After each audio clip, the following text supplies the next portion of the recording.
오늘은 어버이 주일입니다. 오늘 이 자리에 계신 모든 부모님들 지난 한 해 동안 애쓰셨습니다. 자녀들은 그 수고를 몰라줄지 몰라도 하나님께서는 다 알고 계시는 줄로 믿습니다. 우리 양 옆에 혹시 부모님들, 다 부모님들이시죠? 아이고 애쓰셨습니다. 지난 한 해 애쓰셨습니다. 인사 나누겠습니다. 함께 예배드리는 어버이날 함께 드리는 우리 공동체로서 함께 인사 나누시고 오늘 말씀 함께 나누겠습니다. 오늘 우리가 읽은 에베소서 말씀은 전체가 6장으로 되어 있는데 처음 3장은 하나님이 행하신 일에 관하여서 적고 있습니다. 그리고 나머지 3장은 우리가 어떻게 살아가야 할 것인가를 교훈하고 있는 말씀입니다. 특별히 성도가 구체적으로 가정 안에서, 가족 구성원 안에서 어떻게 살아가야 할 것인가 5장 후반부터 자세히 설명해 주고 있죠. 먼저는 남편과 아내를 향한 교훈이 주어지고 이제 본문 6장에 들어서면서 자녀들아 부모들에게 이렇게 하라. 그리고 그 말씀 이후에 4절부터는 부모들이여 자녀들에게 이렇게 하십시오 라고 말씀하면서 부모 자녀 간에 행할 바를 하나하나 가르쳐 주고 있습니다. 먼저 본문 1절에서 3절 말씀은 같은 내용을 담은 명령인데 두 문장으로 구분되어 있습니다. 내 부모에게 순종하라 라는 말씀이 있고 내 아버지와 어머니를 공경하라고 명령하고 있습니다. 비슷한 문장이죠. 그런데 바울은 이 두 명령을 섞지 않습니다. 사실 바울은 접속사로도 이 문장을 연결하지도 않았습니다. 즉 바울은 자녀가 부모에게 순종해야 합니다 말하고 그리고 그 다음에 또한 바울은 자녀가 부모를 아버지와 어머니를 공경해야 합니다 라고 다시 한번 말하는 것이죠. 그러면 이제 이 두 명령에 관해서 한번 살펴보겠습니다. 첫째로 바울은 자녀들을 향하여서 순종하라 라고 명령하고 있습니다. 1절 말씀 다시 한번 읽어볼까요? 시작. 자녀들아 이것이 옳으니라. 아멘. 바울은 남편과 아내의 관계를 설명한 이후에 두 번째 관계로서 부모와 자녀의 관계로 넘어가고 있습니다. 남편과 아내의 관계가 올바를 때에 부모와 자녀의 관계가 건강하게 진행된다라는 그런 의미가 되겠죠. 먼저 여기 1절에 자녀들아 라고 부르고 있습니다. 이 자녀는 단어적으로 볼 때는 어린 자녀를 의미합니다. 통칭으로 모든 자녀들을 부를 때에 사용하는 단어이기도 하지만 기본적인 용어적인 기본적인 의미로는 가정 안에서 부모의 지도하에 살고 있는 자녀들을 의미하는 것입니다. 성경학자들도 대부분 동의하고 있습니다. 그렇기 때문에 바울은 1절에서 모든 사람이 나이와 관계없이 부모에게 다 순종할 것을 요구한다기보다는 용어적으로 볼 때 가정 안에서 부모의 지도 아래 살아가고 있는 집안의 자녀들을 향하여서 순종하라 라고 받는 것이 단어적으로는 더 맞다라는 것입니다. 그러면 그 자녀들의 순종이 만료, 표현이 좀 그렇겠지만 그것이 그 기한은 언제가 되겠습니까? 전 문맥을 보면 에베소서 5장 31절에 나와 있습니다. 에베소서 5장 31절 말씀. 그러므로 사람이 부모를 어떻게 하죠? 떠나 그의 아내와 합하여 그 둘이 한 육체가 될지니. 부모에 의하여서 양육되는 기준이 사회 문화적인 상황에 따라서 달라질 수 있지만 여기 자녀라고 하는 것은 태어나면서부터 대략 결혼하기 전까지 10, 20, 30, 40대까지 그래도 최종적으로 결혼해서 집을 떠나기까지의 자녀라고 일반적으로 말할 수 있는 것이죠. 특히 여기서 바울은 자녀들에게 순종하라라고 말씀하고 있습니다. 순종이라는 것은 자신을 다른 사람의 권위 아래 두고 그 사람의 지도와 인도를 따르는 것을 의미합니다. 그래서 성경에서 순종이라는 단어를 사용할 때는 부모로부터 무엇인가를 배워가는 자녀와 관련해서 자주 사용하고 있습니다. 골로새서 3장 20절 말씀, 골로새서 3장 20절 말씀 우리 한번 같이 자막을 보고 읽어보겠습니다. 시작. 자녀들아 모든 일에 부모에게 순종하라. 이는 주 안에서 기쁘게 하는 것이니라. 아멘. 여기서도 자녀는 어린 자녀라는 용어입니다. 그 순종하는 범위가 어떻습니까? 부모가 지도하는 모든 일이라고 말씀하고 있습니다.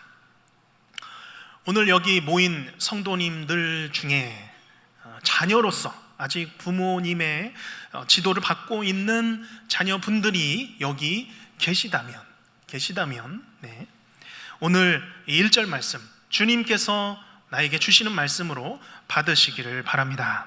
주 안에서 부모님께 순종하시기 바랍니다. 모든 일에 부모에게 순종하시기를 바랍니다. 특별히 여기 주 안에서 순종하라라고 말씀하고 있죠. 이것은 예수님을 주로 섬기는 그 동기로, 그 마음을 가지고 부모를 섬기라는 의미입니다. 우리가 주님 안에 있고 또 주님을 섬기며 주님을 공경하는데 그 마음으로 우리 부모님에게 순종하라라고 이야기하는 것이죠. 이 말씀을 통해서 우리가 기억해야 할 것은 주님께 순종하는 것과 또한 부모님에게 순종하는 것이 관련이 없는 것이 아니라 매우 밀접하게 연관되어 있다라는 것입니다. 어린 자녀가 이 땅에서 태어나서 가장 먼저 배우는 관계, 누구와의 관계일까요? 부모와의 관계입니다. 아버지이고 어머니이죠. 자녀는 점차 성장해 가면서 부모와 이 신뢰의 관계를 쌓아가며 형성해 갑니다. 부모로부터 사랑과 믿음과 감사, 보호, 적절한 교육, 훈계 이런 일련의 과정을 통해서 신앙의 동일한 가치들을 배워가는 것입니다. 특별히 아버지라는 그런 렌즈를 통하여서 자녀가 아버지를 통하여서 교육됨을 통하여서 나를 사랑하시며 보호하시고 인도하시고 때로는 징계하시고 공급하시고 양육하시며 훈계하시고 나를 그토록 사랑하시는 아버지 하나님이 어떤 분이신지를 내가 깨닫게 된다는 것입니다. 어린 자녀가 부모에게 순종하면서 자신보다 권위 있는 대상을 대하는 관계 방식을 배우게 되는 것입니다. 권위자에 대한 믿음, 마음, 행동, 태도, 감사함들을 배워가는 것이죠. 조금 과장해서 설명드리면 이런 것입니다. 어린아이일 때 부모에게 아니요, 아니요 라고 말하기가 쉬웠다면 성인이 되어서 하나님께 아니요, 아니요 라고 말할 가능성이 그것이 어렵지 않다라는 것입니다. 반대로 어린아이일 때 내가 부모에게 예라고 말하기 쉬웠다면 내가 성인이 되어서 하나님께 예라고 말하는 것이 어렵지 않다라는 것입니다. 결국 주님 안에서, 주 안에서 부모에게 행한 이 순종을 통하여서 하나님께 내가 어떻게 순종해 가는가를 배워가는 것입니다. 오늘 우리의 가정으로부터 순종하는 법을 배우시는 하나님의 귀한 자녀들이 되시기를 바랍니다. 또한 우리 부모님께 순종하시는 모든 자녀들이 되시기를 동일하게 바랍니다. 둘째는 부모에게 공경하라. 아버지와 어머니에게 공경하라 말씀하시죠. 2절 3절 말씀 우리 같이 한번 읽어볼까요? 시작. 내 아버지와 어머니를 공경하라. 이것은 약속이 있는 첫 계명이니 이로써 땅에서 장수하리라. 아멘. 이제 순종에서 공경으로 문장이 옮겨가고 있습니다. 내 아버지와 어머니를 공경하라. 1절에서 순종이라는 것이 아직 집에서 머물고 있는 자녀들을 향한 명령이었다면 이제 2절에서는 이제 점차 확대가 되어지죠. 사실 태어난 아이로부터 전체 모든 자녀들을 통칭한다고 볼 수 있겠습니다. 이 공경은 성인 자녀들까지도 다 포함이 된다 말할 수 있겠습니다.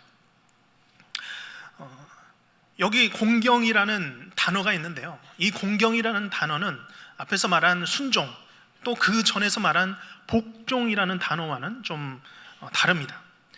이 공경이라는 히브리어 단어는 무게를 달다, 무겁게 하다, 가치를 두다. 그러니까 어떤 대상을 향해서 무거운 가치를 두는 것, 그것이 원래 이 단어의 의미입니다. 공경이라는 것은 무엇입니까? 나보다 우월한 위치에 있는 분에게 더 높은 가치를 두고 무게를 두어서 존경을 표하는 것입니다. 즉, 부모를 공경한다는 것은 장성해서도 나의 부모님을 더 가치 있고 우월한 위치에 있는 분으로서 존경하는 것입니다. 존재 그 자체로 존중해 드리는 것이죠. 성인이 되고 결혼의 과정을 통하여서 부모를 떠난 자녀는 이제 부모의 직접적인 어떤 권위 아래서 벗어나게 되죠. 위계적인 부모의 권위에 순종하는 그 관계를 넘어서서 이제 부모는 누구가 됩니까? 나의 인생의 지혜자가 되는 것이죠. 신뢰할 수 있는 인생의 조언자의 관계로 성숙되는 것입니다. 따라서 자녀에게 부모 공경이 만료되는 시점이 있겠습니까? 없겠죠. 지속적으로 언제까지라도 부모를 공경할 수 있는 것입니다. 잠언 23장 22절을 보게 되면 너를 낳은 아버지의 말을 듣고, 같이 읽겠습니다. 내 어머니가 늙어도 경히 여기지 말지니라. 내 늙은 어미를 경히 여기지 말지니라. 내 어머니를 가볍게 여기지 말라는 것입니다.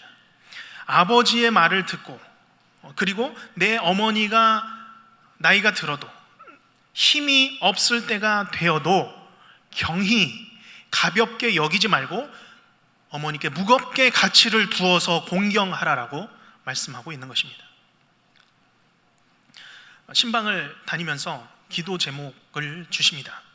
소중한 그 몇 줄의 기도 제목 안에 나의 부모님, 홀로 계신 아버지, 누워 계신 어머니를 위한 기도 제목을 적어 주십니다.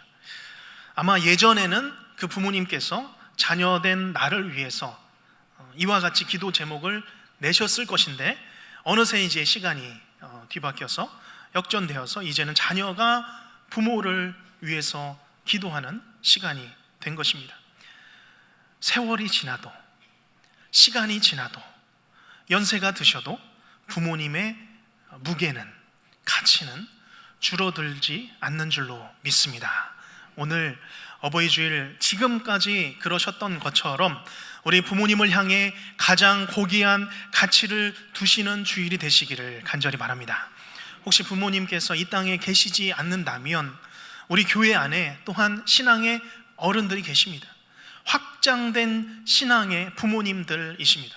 이분들에게도 동일하게 신앙의 선배로서, 연륜자로서 무거운 가치를 두시기를, 귀한 가치를 두시기를 주님의 이름으로 축복합니다.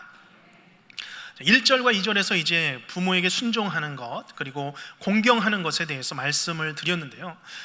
그러면 순종하면서 공경하지 않을 수 있을까요? 공경하면서 순종하지 않을 수 있을까요? 그럴 수 있습니다. 어떤 경우일까요? 예를 들어 보겠습니다. 어느 집에 딸이 있습니다. 제 딸은 아닙니다. 네. 딸아이가 커가면서 방을 사용하는데, 세상에 방이 너무 지저분합니다. 참다가 한 소리를 합니다. 제발 방 좀 치우고 살자. 비슷하지만 제 딸 얘기는 아닙니다. 혹시나 제 딸이 이 설교를 듣고 있을까봐 아니다라는 거죠. 창작입니다. 지어낸 거. 말하면 방 좀 치우자. 몇 번을 얘기해도 듣지 않다가 마지못해 방 청소를 합니다. 우당탕탕 막 막 채우면서 막 책 던지고 막 하면서 어쨌든 방을 정리를 했습니다. 어머니가 방 청소를 하라고 해서 짜증과 투덜거림으로 청소한 이 자녀 순종했습니까? 순종은 했습니다. 결국 치웠잖아요. 그러면 이 자녀는 부모를 공경했습니까? 조금 의심이 듭니다. 또 하나입니다. 시험 기간이 되었는데도 아들이 유튜브를 보면서 공부를 하지 않습니다. 아버지가 참다가 이야기를 하는 거죠. 아들아, 좀 공부 좀 하자. 그러면 이제 또 그 아들이 얼마나 듣기 싫다가 아버지가 말하니까 또 싫어서 툴툴거리면서 방문을 쾅 닫고 원망하는 마음으로 마지못해 책상에 앉아서 공부를 합니다. 아버지가 시험 공부 좀 하라고 했다고 원망과 투덜거림으로 문을 쾅 닫고 공부를 시작하는 아들, 순종했습니까? 순종했죠. 그래도 공부를 시작했잖아요. 그러면 이 아들은 부모를 공경했습니까? 좀 의심스럽습니다. 반대로도 예를 들 수 있습니다. 같은 상황입니다. 시험 기간이 되었는데도 공부하지 않는 아들을 향해서 이제 TV를 보고 제발 좀 방 안에 들어가서 공부를 하자라고 얘기를 했습니다. 이에 아들이 대답합니다. 예, 아버지, 지당하신 말씀입니다. 저에게 공부하라고 조언해 주신 아버지 감사합니다. 예, 그렇게 하겠습니다 하고 방 안에 들어가서 책상에 앉아서 조용히 뒤를 바라본 다음에 스마트폰을 꺼내서 유튜브를 보기 시작합니다. 자, 이 아들은 부모를 공경했습니까? 공손했습니다. 공손한 것 같아요. 그런데 이 아들이 순종을 했습니까? 그건 또 아닌 것 같습니다. 순종은 해도 공경하지 않을 수도 있습니다. 공경한다고 해도 또 순종하지 않을 수 있다라는 것이죠. 우리가 부모님을 통해서 또 하나님을 알게 된다라는 그런 관점으로 확장해서 한번 보면 우리의 신앙을 한번 비추어 보겠습니다. 하나님 앞에서 우리의 신앙, 이러한 순종과 공경의 태도를 하나님 앞에서 적용해 볼 수도 있습니다. 우리는 하나님께서 우리에게 주신 환경을 살아갑니다. 하나님께서 주신 그 길을 걸어갑니다. 주어진 것에 대해서 우리는 수용합니다. 순종합니다. 꾹꾹 참고 살아갑니다. 그러나 순종한다고 해도 공경이 따라오는 것만은 아닌 것 같습니다. 순종의 길을 걷는다고 하지만 그 안에 그저 꾹꾹 참고 있는 것이지 하나님에 대한 마음 깊은 곳에 원망과 불평을 가득 안고 우리는 얼마든지 살아갈 수 있다는 것입니다. 우리의 삶에 하나님을 향해서도 즐거운 순종과 공경이 있으시기를 바랍니다. 오늘 이 말씀을 통하여서 또한 우리 부모님을 향한 순종과 공경이, 그리고 하나님 아버지를 향한 순종과 공경이 온 마음을 향해 드려지는 계산의 모든 성도님들이 되시기를 주님의 이름으로 축복합니다. 그러면 공경하는 자녀에게 어떤 유익이 있습니까? 3절 말씀이죠. 이로써 내가 잘 되고 땅에서 장수하리라. 10계명 5번째 계명이죠. 문자적으로 보면 부모를 공경하면 성공하고 오래 살 수 있다, 살아간다라는 약속입니다. 자, 그러면 효녀는 무조건 성공하고 무조건 장수한다는 것인데요. 도대체 언제까지 살아야 장수하는 것이며, 과연 이 말씀은 현실적으로 문자적으로 맞는 말씀일까요? 물론 이 문장, 언어적으로 보면, 문장 자체로 보면 잘 되고 생명이 길어지리라, 그런 뜻이지만 그보다는 부모님의 그 선한 영향력이, 그 부모의 선한 성품과 신앙과 그 모든 삶이 공경하는 자녀가 그것을 받을 때에 그들의 자녀와 후대까지 이어져서 확대가 된다라는 의미입니다.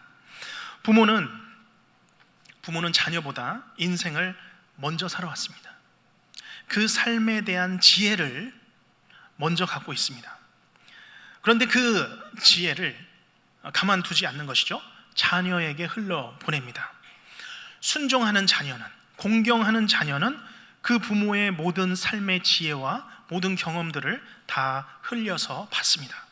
순종하는 자녀, 공경하는 자녀는 부모보다 인생을 덜 살았어도 부모가 얻은 시행착오의 삶의 지혜를 공경하는 가운데 받을 때에 값없이 무상으로 그 세월을 얻어 배울 수 있다라는 것입니다. 저희 아버지께서도 이제 목회 은퇴를 이제 올해 앞두고 계십니다. 그래서 담임 목사님을 뵐 때마다 저희 아버지를 보고 있는 것 같습니다. 말씀하시는 그런 모습이나 그런 목회의 연륜의 말씀이나 다 이렇게 닮아 있는 것 같습니다. 담임 목사님께서 기회가 있을 때마다 교회와 또한 목회에 대한 말씀을 저와 우리 교역자들에게 이렇게 해주실 때가 있습니다. 저도 이제 계산교회에 대해서 또 배워가고 또 담임 목회자 후임으로서 이제 배워가는 시점에서 담임 목사님께서 겪으신 이야기들을 듣고 있으면 저는 지난 세월을, 담임 목사님께서 지나오신 그 세월을 무상으로 값없이 얻어가는 것입니다. 공경하는 마음으로 듣고 경청하고 그것을 받아들이면 그것이 전수가 되어서 그 다음 세대까지 그 선한 영향력이 확대가 된다라는 것이죠. 그것이 신앙이든 성품이든 마찬가지입니다. 마치 지혜자가 잠언에서 젊은 아들과 젊은이들에게 세월을 아끼라, 게으르지 말라, 내가 살아보니까 세월을 아껴야 하겠다라는 그런 잠언의 말씀을 젊은 아들이 아버지를, 지혜자를 공경하는 마음으로 그 삶의 지혜를 다 받는다면, 내 삶의 자양분으로 삼고 인생을 살게 되면 아버지보다도, 지혜자보다도 더 잘되고 그 선한 영향력이 확장되어서 이전 세대보다도 더 나은 삶을 살 수 있다라는 것입니다. 오늘 이 선한 영향력을 나누어 주시는 우리 부모님들이 되시기를 바랍니다. 또한 자녀들은 공경하는 마음으로 부모님의 그 삶의 지혜들을 다 받아서 이 땅을 살아갈 때에 더 잘되고 땅에서 선한 영향력을 나타내는 삶을 사시기를 주님의 이름으로 축복합니다. 자, 마지막으로, 그러면 왜 자녀가 부모를 공경해야 하는가? 성경 구절들을 중심으로 세 가지를 살펴보겠습니다. 첫 번째로, 부모를 공경하는 일, 왜 부모를 공경해야 하느냐? 첫째는 그 자체가 옳기 때문입니다. 부모를 공경하는 것은 옳기 때문이죠. 1절로 돌아가 보면 이렇습니다. 자녀들아, 주 안에서 너희 부모에게 순종하라, 이것이 옳으니라. 부모에게 순종해야 하는 이유가 무엇입니까? 이것이 옳기 때문입니다. 다른 부연 설명이 없습니다. 부모에게 순종할 이유들 이래서 순종해야 하느니라 아니죠. 이것이 옳기 때문이다. 순종함, 나아가서 이 공경함이 옳다라는 주님의 말씀이 우리 모든 자녀분들의 인생의 심령에 선포되기를 주님의 이름으로 축복합니다. 마찬가지로 우리는 이 말씀을 받을 때에 부모에게 순종하는 것이 옳구나라는 그 말씀을 통하여서 하나님을 공경함이 옳다라는 것도 동일하게 믿음으로 받으시기를 바랍니다. 왜 부모를 공경해야 하는가? 두 번째는 주님께서 기뻐하시는 일이기 때문입니다. 우리 골로새서 3장 20절 말씀, 골로새서 3장 20절 말씀을 자막으로 같이 한번 읽어보겠습니다. 시작. 자녀들아, 모든 일에 부모에게 순종하라. 이는 주 안에서 기쁘게 하는 것이니라. 아멘. 부모에게 순종하는 것은 주를 기쁘게 하시는 일입니다. 그것은 옳은 일이기 때문에 주께서 그 옳음을, 행함을 기뻐하시는 것입니다.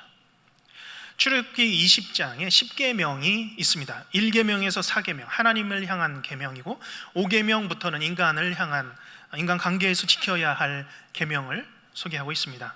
여기 인간관계에서 지켜야 할 가장 첫 번째 계명, 5계명이 부모님께 대한 계명이죠. 출애굽기 20장 12절 말씀, 교동문에서도 읽었는데 같이 한번 읽어보겠습니다.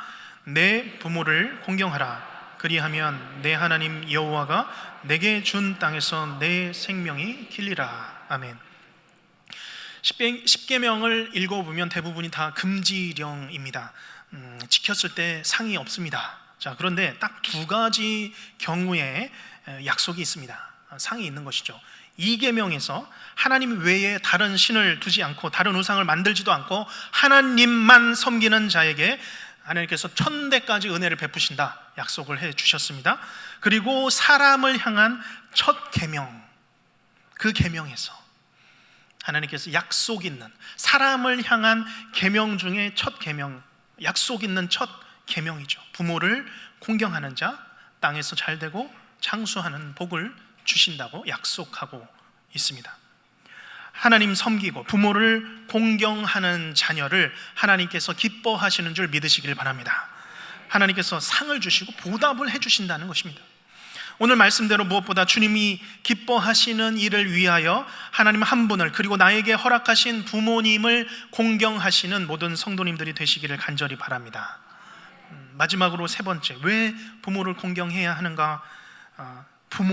부모님을 통하여서 하나님을 알게 되기 때문이죠.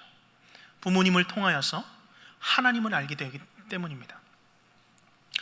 부모님을 공경하면서 부모님으로부터 하나님에 대한 권위를 배우고 알게 된다고 말씀을 드렸습니다. 자, 그러면 여기서 다시 한번 우리가 가만히 생각해 보시기를 바랍니다. 이 말씀이 좀 부담스럽지 않습니까? 자, 그럼 질문을 드립니다. 여기 많이 부모님들이 계시는데요. 과연 우리 중에 완벽한 부모님이 있으시면 한번 손을 들어보시기 바랍니다. 목사님, 저는 완벽한 부모입니다. 완벽한 아버지, 어머니입니다. 없으신가요? 저 혼자만 들었나요? 저도 내리겠습니다. 네. 그래서 다윗은 시편 27편 10절에서 이렇게 고백하고 있습니다. 자막을 보시면, 내 부모는 나를 버렸으나 여호와는 나를 영접하시리이다. 사실 다윗은 부모님과 헤어진 적은 있었어도 부모님이 다윗을 버린 적은 없었습니다. 그렇기 때문에 이런 말씀이죠. 내 부모님이 혹시 나를 버린다 할지라도 여호와 하나님 아버지는 나를 받으실 것이다.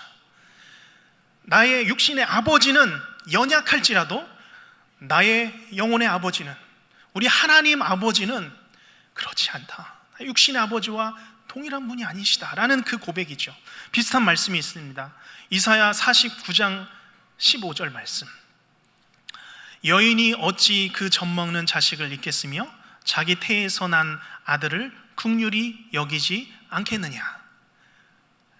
그들은 혹시 잊을지라도 나는 너를 잊지 아니할 것이다. 어머니가 어떻게 뱃속에서 낳은 자기 자식을 잊겠습니까? 그러나 그 어머니가 혹시 잊을지라도, 그러나 나의 하나님 아버지는 결코 잊지 아니할 것이다. 부모님을 통하여서 하나님의 권위와 성품, 하나님을 향한 마음의 자세, 어느 정도는 우리가 배워갈 수 있습니다. 그렇지만 시간이 지나면서 우리는 알게 되죠. 완벽한 부모가 될 수 없습니다. 또한 완벽한 자녀가 될 수 없습니다. 완벽한 아버지가 어디 있겠습니까? 완벽한 어머니가 어디 있겠습니까? 결국 다 같은 죄인이 아니겠습니까? 그러나 완벽하지 못한 나의 아버지와 어머니를 보면서 나는 나의 완벽하신 하나님을 만나는 것입니다. 영원하신 하나님 아버지를 만나는 것입니다. 완벽하지 못한 부모님을 통하여서 부모님에게도 복음이 필요하고 나에게도 복음이 필요한 것을 깨닫는 것입니다. 오히려 완벽주의적인 부모님 밑에서 자라난 아이들에게 복음이 들어갈 틈이 없는 것을 보게 됩니다. 완벽한 부모가 없습니다. 완벽한 자녀도 없습니다. 그래서 부모에게도 자녀에게도 복음이 필요한 것이고 그 자녀에게 복음이 흘러가야 되는 것입니다. 오늘 우리가 우리의 가정을 돌아보기를 원합니다. 또한 나의 자녀, 나의 부모님을 내가 바라보기 이전에 먼저 나를 바라보기를 원합니다. 나는 하나님이 기뻐하시는 사람입니까? 나는 하나님이 기뻐하시는 아버지, 어머니입니까? 나름 우리는 잘 한다고, 최선을 다해서 한다고 생각해도 우리는 어느 누구도 완벽한 자녀도 완벽한 부모도 될 수가 없는 것입니다. 오직 우리는 주 안에서 서로의 부족함을 인정하고 서로를 살리는, 복음으로 살리는 부모와 자녀의 관계가 되시기를 주님의 이름으로 축원합니다. 부모도 자녀도 그 삶 가운데 그 심령에 복음이 심겨져야 합니다. 주 예수 그리스도의 은혜로 내 죄가 죽고 주 예수 그리스도의 은혜로 내가 살아야만 그 능력으로 그 힘으로 순종하고 또한 공경하며 자녀를 양육하며 살아가는 것입니다. 오늘 어버이 주일 내가 먼저 주를 기쁘시게 하는 자녀가 되시기를 바랍니다. 내가 먼저 주를 기쁘시게 하는 부모님들이 되시기를 축복합니다. 그리하여서 우리가 복음으로 서로 살리시기를 바랍니다. 내가 먼저 손을 내밀고 내가 먼저 세워주며 내가 먼저 사랑해주는, 그래서 복음으로 하나 되는 계산의 모든 가정이 되시기를 주님의 이름으로 축복합니다. 기도하겠습니다.